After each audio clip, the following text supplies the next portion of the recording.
My name is Don Fisher. I'm the councilman, one of the council people at large for the city of Joliet, and I'm the chair of the city's land use committee. And we'll open this meeting. It will be an official public land use committee meeting. And members of our committee who are here, Councilman Morris, who is on the end as part of the land use committee. Councilwoman Barber is on her way. I know we just left her.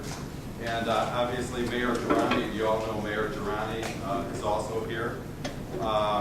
We really appreciate the numbers of people that have come out and the people who have been involved in commenting on the process to this date of trying to redevelop the steel mill and the former prison site. And it's been, since November, we've been working on it, and it's been very gratifying to me, being the former planning director, to kind of get my chops going again in some development projects, which I really enjoy. And I think there can't be in a better part of the city a redevelopment proposal, as we will see tonight. There's the Collins Street corridor with the former steel mill, U.S. steel mill, and the Collins Street prison site. What I'd like to do, I believe our new senator, Pat McGuire, is here tonight. If we could give Pat a round of applause.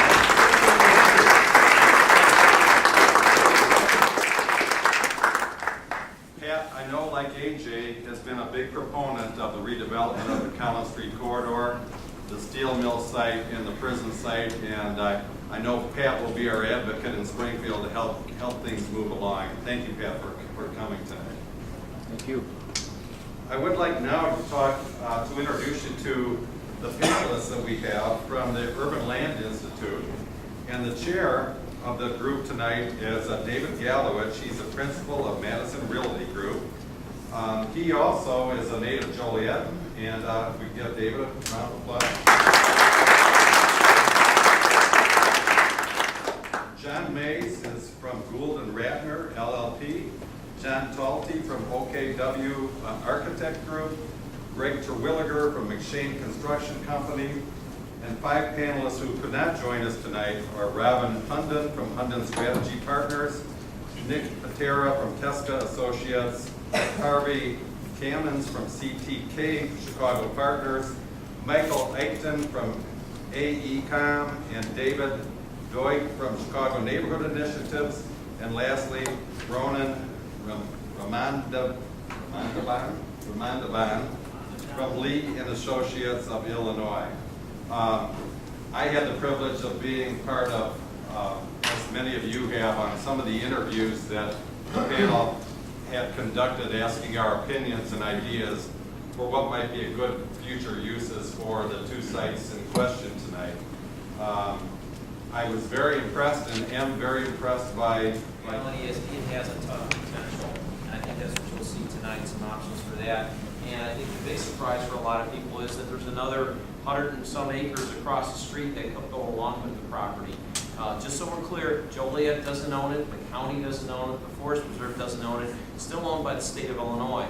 So we've been working with the state of Illinois to find out what interest they would have in a process that would transfer ownership to somebody locally, whether it's the city or a new entity or an existing entity that can step in and help with the redevelopment. And we think that's really important, is to try to work with the state and do that. There's a firing range, an active firing range that the Department of Corrections officers come and shoot and practice there along with other entities. We're well on our way to having that relocated to Stateville property. You'll see that happen, I hope, sometime in 2012. We think that's an important part. While that use has been there for many years, it really isn't compatible with a lot of the things you're going to see tonight. So a lot of the credit goes to my staff that's been working hard on that issue. What I'd like to do now is turn it over to John Mays from the team. John and I met 20-some years ago. We're both attorneys, so that qualifies us to know everything there is about everything, right? And we had some annexation matters and land development issues while I was city attorney in Joliet.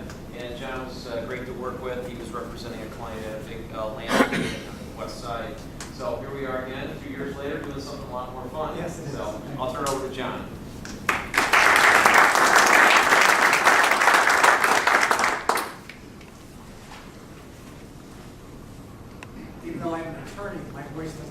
Chair, can you hear me now? Is this working? Now, all right, thank you. So,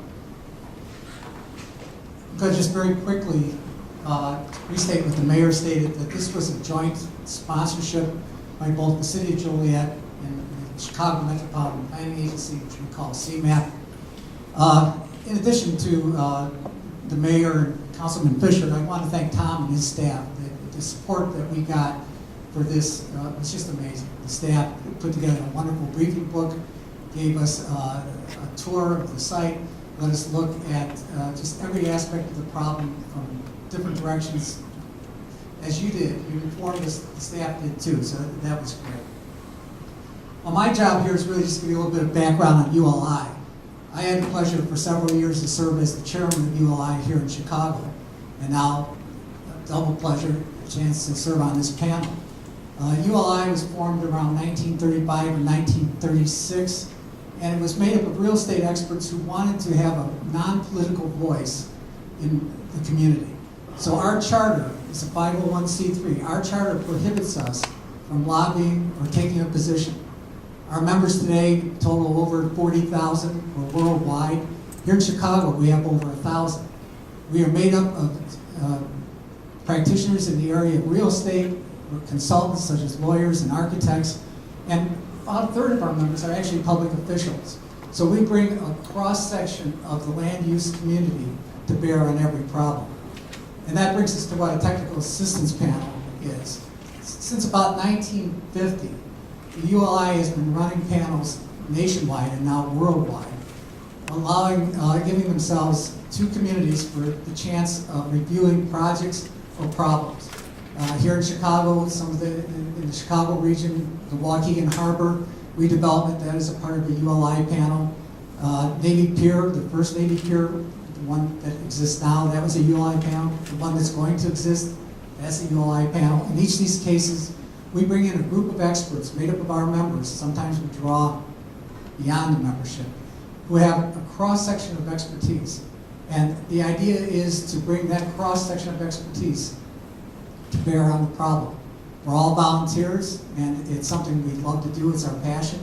And the process is one of selecting experts and then selecting a chair. And when we select a chair, we look for somebody who's an expert in the field, and then we look for somebody, and we're lucky enough with Dave, who understands the community. It gives us another voice in the room as we start to look. So with that, I'd like to introduce Dave Galvich.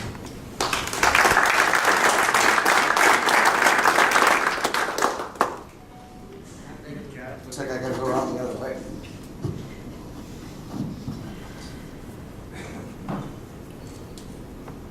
Once again, I want to reiterate what everybody else has said. I want to thank not only the city of Joliet in general, but also the elected officials and staff of the city of Joliet. They've really been a pleasure to work with. They really presented us with a set of challenges here, but they didn't just toss it in our lap. They actually worked at getting us all the data we needed to really understand what our endeavor was about to try and give you a good result.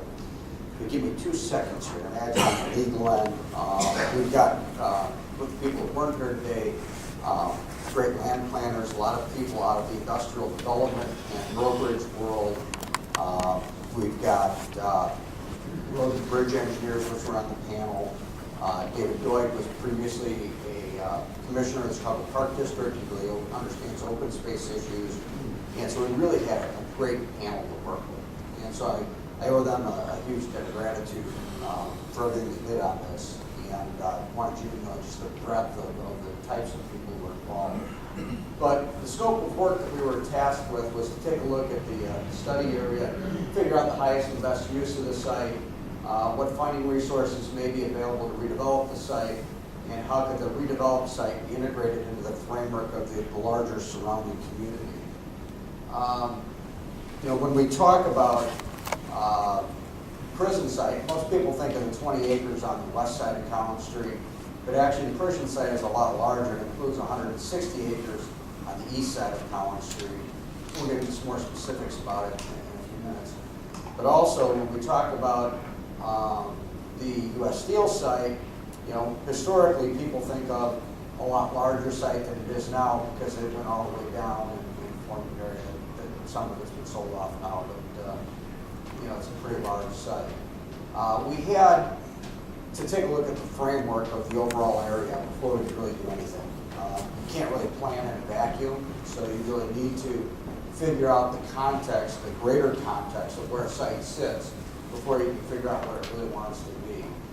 And so in looking at it, you know, where you've got U.S. Steel down here, you've got the prison over here, you've got, you know, some interesting linear assets. So you've got the river and the I&M Canal. You've got rail lines everywhere and rail yards everywhere. You've got rail lines bisecting the site. Down the U.S. Steel site, you've got rail lines on both sides of the site. They're all active and heavily used. You've got the I&M Canal Trail. It's a wonderful treasure. How many people here have ever been on that trail? That's more than expected, but honestly, that's only about a quarter. It's really an interesting asset, and it's one because of where it's at. People just don't know it's there. They don't. It's out of sight, out of mind, and it really should be somehow integrated in all of this, and you know, finding a way to expand that asset. But, you know, so all of these things are somewhat linear assets, and then you've also got a huge population on the west side of the river, but unfortunately, some rather restricted bridge crossings. So as a result, you don't often see a lot of these people working their way over to this part of town. So as we worked through the study area, yeah, we started seeing a lot of the constraints. Collins Street already has a fair amount of truck traffic on it. And then from there we went in and we spent a lot of time talking to the community and the stakeholders in the community to get their ideas on what the site should be or what the site shouldn't be. Some of the common themes that we heard is one, that Joliet was incredibly supportive of business and industry. So to the extent that business or industry wanted to locate there, it would probably be something that the city would be really good to work with. Two, that the immediate community's retail needs were underserved. Three, the prison, everybody felt was historically significant and somehow should be preserved. I don't think we talked to anybody who said just bulldoze it, let's redevelop it. And that for the U.S. Steel site, because of its long-term industrial nature, really wasn't appropriate for a residential development. And I think what we found out from both the U.S. Steel folks and some inquiries we made at the IPA, the site's not as bad probably as everybody would think for a steel mill, but it would be very tough to remediate it to a residential standard. So it probably can be, it all takes money, but it probably can be, for a reasonable amount of money, remediated for commercial uses. It would be very difficult to get the U.S. Steel site remediated for a residential or a recreational use. As far as community input, you know, there was a fair amount of interest in somehow trying to find a way to connect the assets that we were studying with the I&M Trail to somewhat get people more into it, get access into the trail a little easier. There appeared to be, in talking to a bunch of state agencies, although cash is very tight right now, a general belief that probably some state money might be available for redevelopment of the site. We talked about the environmental conditions. They're a factor, but they're probably not a really major factor. Moving on, sort of starting at the south and working